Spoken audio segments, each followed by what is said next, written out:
আমাদের দেশে এখন ব্ল্যাক ম্যাজিক, কালো জাদু যেটাকে আমরা বলি, এই কালো জাদু টোনা এগুলো এই পরিমাণ বাড়ছে। আমি সারা দেশে ঘুরে বেড়াই, শত শত হাজার হাজার মানুষের প্রশ্ন আমার কাছে আসে। তো আমি দায়িত্ব নিয়ে বলতে পারি ম্যাক্সিমাম ফ্যামিলিতে ব্ল্যাক ম্যাজিকের রোগী ভরা, আমরা টেরও পাচ্ছি না। ছোট পোলাপান অস্বাভাবিক চিল্লাচিল্লি, অস্বাভাবিক দুষ্টামি, ওই দুষ্ট জিনের উপদ্রব অথবা ব্ল্যাক ম্যাজিক। অসুস্থ কোনোভাবে ভালো হচ্ছেন না, বহু ট্রিটমেন্ট করছেন, চেক আপ করেছেন, ডায়াগনোসিস হচ্ছে না। সবসময় নিশ্চিত না, কিন্তু অনেক ক্ষেত্রেই এগুলা ব্ল্যাক ম্যাজিকের রোগী হওয়ার সম্ভাবনা। আপনারা দেখবেন ফেসবুকে ইদানিং এই উৎপাত বেশি বাড়ছে।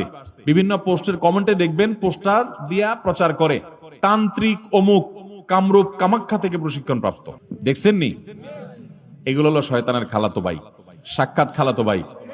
এবং আপনার বিভিন্ন ঢাকা শহরের পিলারে পিলারে দেখবেন এই তান্ত্রিক অমুক, ভাগ্য বদলায় দেয়, এটা করে সেটা করে, এসব শয়তানি অ্যাডভার্টাইজ দেখছেন না? দেখেন নাই? ব্ল্যাক ম্যাজিক এটাকে এক সময় আমাদের এক শ্রেণীর শিক্ষিত মানুষ বলতো যে এগুলো হুজুরদের আজগুবি কথা, কিসের আবার ব্ল্যাক ম্যাজিক, দেখা যায় না, শোনা যায় না, বুয়া বোগাস কথাবার্তা। ভাইরা আমার, এই যে কদিন আগে বিশ্বকাপ ফুটবল শেষ হয়ে গেল, আমি নিজে অনেকগুলো মিডিয়াতে দেখেছি বিশ্বকাপ ফুটবলে অনেক বড় বড় খেলোয়াড়দেরকে দুর্বল করার জন্য প্রতিপক্ষের খেলোয়াড় বা বাজিকরেরা, বিভিন্ন লোকেরা ব্ল্যাক ম্যাজিক করেছে এবং কোটি কোটি টাকা খরচ করে ব্ল্যাক ম্যাজিক করে তাদেরকে অচল করে দেওয়ার চেষ্টা করে।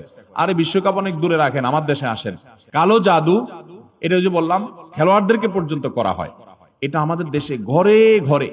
আপনি বাঁচতে চান, নাম্বার 1, আপনার ঘরকে কোরআন দিয়ে আলোকিত করতে হবে। ভাইরা আমার, আমি বিভিন্ন সময় বলার চেষ্টা করি, আপনি ইমানদার হিসেবে, মুসলমান হিসেবে আপনার মধ্যে শয়তান মাঝে মধ্যে সন্দেহ ঢুকায় যে ইসলাম আসলে সত্য কিনা, না হুজুররা এসব বকওয়াস কথা বলে টলে।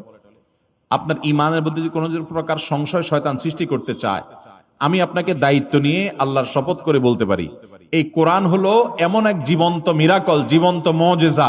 এই কোরআনের অলৌকিকত্ব দেখার পর আপনি ঈমান আনতে বাধ্য হবেন।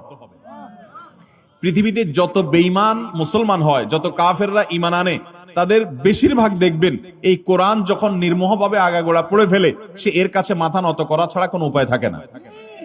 ওমর রাদিয়াল্লাহু তাআলা আনহুর মতো জাদ্রেল মানুষ যাচ্ছিলেন নবী করিম সাল্লাল্লাহু আলাইহি ওয়াসাল্লামকে হত্যা করার জন্য, বোনের বাসায় যায় দেখে বোন তেলাওয়াত করতেছে, আওয়াজ শুধু শুনছে, তেলাওয়াত শুনেই পাগল হয়ে গেছে। আরে এ তো সাধারণ কোনো কথা না, আকৃষ্ট হয়ে গেছেন।